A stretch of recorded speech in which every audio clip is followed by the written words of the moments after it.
Lately, I've been talking a lot about how it was when I first started learning Shiatsu in 1973, so it's quite a while ago now.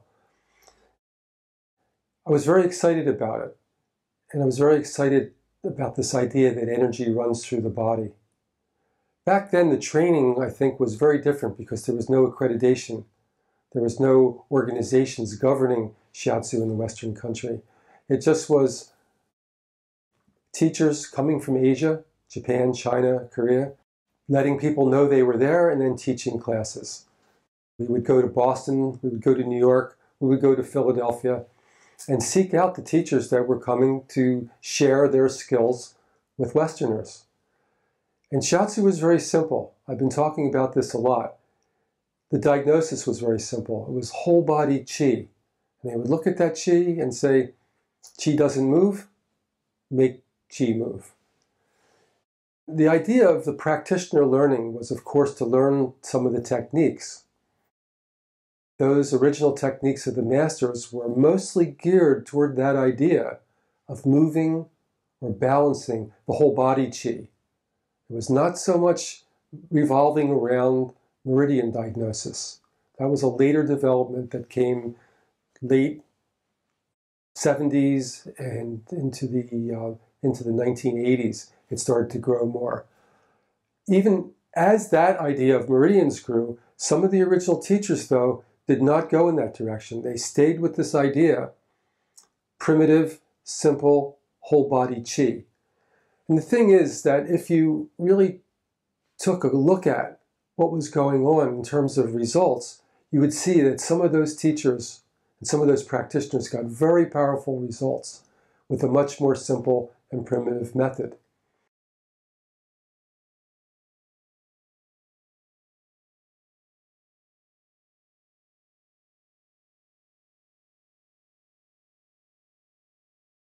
One of the things that also was a big distinction is that learning how to be a practitioner involved developing yourself, your own development as a person, your own awareness of energy, not only in a person's body, but also in nature and also in your own body.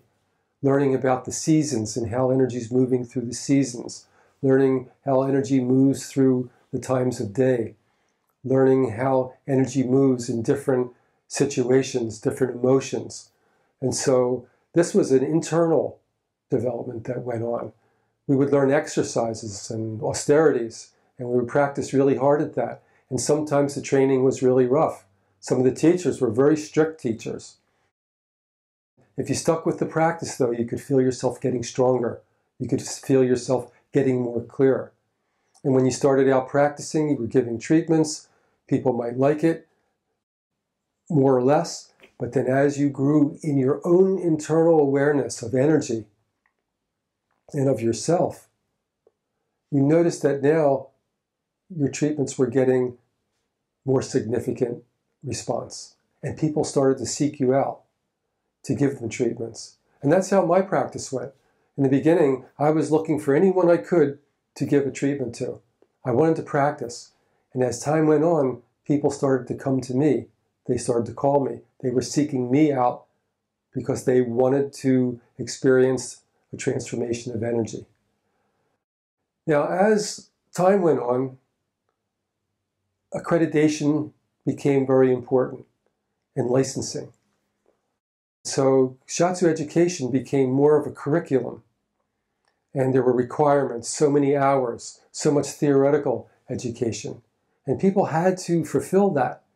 But what I found is that as that became more and more important, some of these original, more primitive ideas started to be diminished and put by the wayside. And for me, those original practices where the practitioner was developing Shiatsu not only as a practice, but also as a way of life.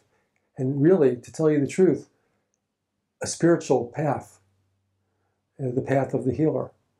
And so these practices of, we would do chanting, we would do breathing exercises, we would do training out in different kinds of weather conditions to really strengthen, to really experience.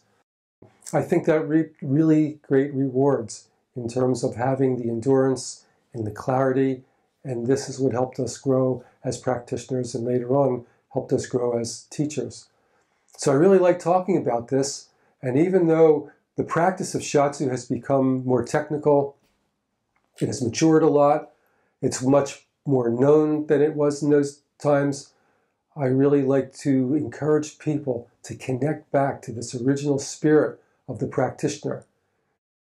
Not only learn Shiatsu as a career, but to develop Shiatsu as a way of life and a way to develop yourself spiritually, mentally, emotionally, and physically.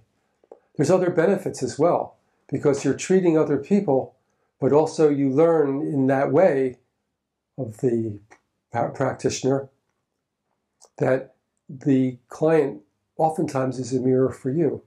So you're constantly able to see how you need to change, how you need to grow, how you need to balance yourself to keep yourself healthy.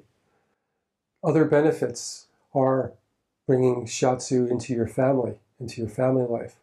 I've been very, very fortunate to have these tools over and over again through the years to treat my children, to treat my friends and other family members. Not only to give them relief, to help them with their healing, but also very interesting in how it keeps you connected and how it keeps the personal relationship on a very deep and grounded level. Even if there's trouble from time to time in those big family situations, treating people with body work, moving qi, helps to keep the thread of positiveness and the loving sensation moving through the family. And so that's been very important for me, is how Shiatsu affects the family. Now, I'm not saying it's 100%. I'm not saying it's all the time. But overall, it's been very beneficial for over 40 years for me in working not only in my practice, but also bringing it into my private life. I'm really encouraging people that study Shiatsu now, in this time, in this day and age, to go back, connect to that spirit, the original spirit of the practice, bring it forward with the modern developments to synthesize that and bring all of that forward as we expand the education and we connect to more people that really want to learn this practice.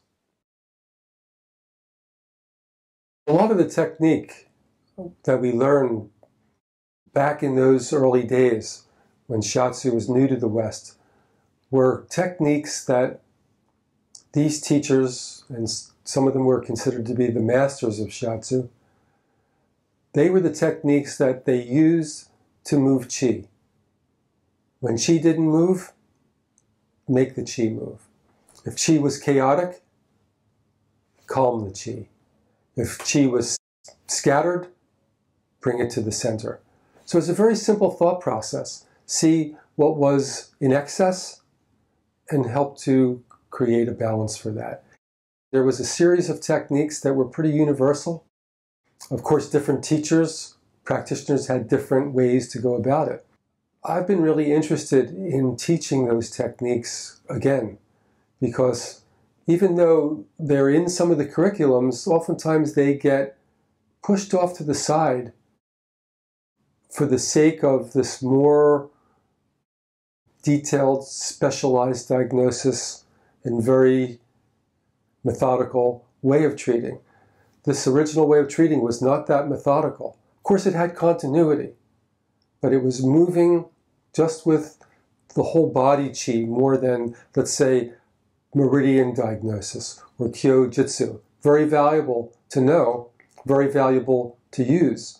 But this other way is more primitive, and it's more essential to how the whole person, the whole body is functioning. And so we can use, of course, both together, synthesize easily, but this original way of using technique is something that has been also pushed aside, and I think it can be very valuable and very invigorating. That's what I find when I teach this to classes. They know all the new contemporary ideas and how to work that way, and then they see these other techniques, and say, wow, this gives me a whole different way to look at it, a whole different way to feel when I give the treatment. It also means a lot of times in the old way of treating that you're using your whole body. You're moving a lot. A lot of styles are very meditative, and that's wonderful. But also sometimes the practitioner not only wants to move, but his movement, her movement, is the thing that helps transfer the right effect to the situation. So using technique in that way, and it's a very different way the practitioner's using their body a lot of times. Even when I've run into people where people come to the class and I'm showing them some of these things, say, oh, I learned that a long time ago, but I forgot. I'm not really using it. Also, what can be useful is to understand what some of the ideas that the original teachers had in mind when they used some of the simple techniques. Like, what did they think about when they were using knife hand? Now, sometimes I think they weren't really thinking of anything, but they had some ideas according to the chi, according to the condition of the person. So knife hand technique, or certain kinds of stretching, variations, and how they would look at that in relationship, let's say, to the structure of the body. A lot of the original practitioners of shiatsu were very aware of the structure, very aware of the spine.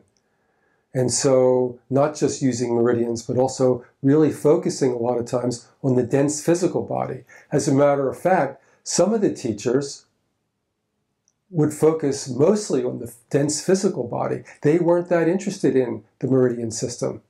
And these were some of the original teachers that were doing what was called at that time shiatsu. Now, according to modern concept of shiatsu, some people might say, oh, well, that's not really shiatsu. But it was shiatsu before what we have now being called shiatsu. Anyway, both is good. Both can be synthesized. It's sometimes when we practice something that has evolved without knowing really what it evolved from, we lose a lot of the potential, or you can even say the potency of that practice. And so that's what I'd like to talk about with the techniques of the masters. That's what we've been doing in a lot of the classes that we've been teaching lately, going back to the beginning, back to the simple, back to the primitive. Well, I want to put out another video soon and demonstrate one of these original type techniques and how we apply it just from the viewpoint of whole body chi. And I think it can be interesting. In the first sight of it, people might say, well, that's pretty simple. But then when you look at the whole picture, then you realize, well, yes, it is simple, but it's also very effective. So let's keep in touch. You'll hear from us soon when we complete that video, and we look forward to hearing your responses to it.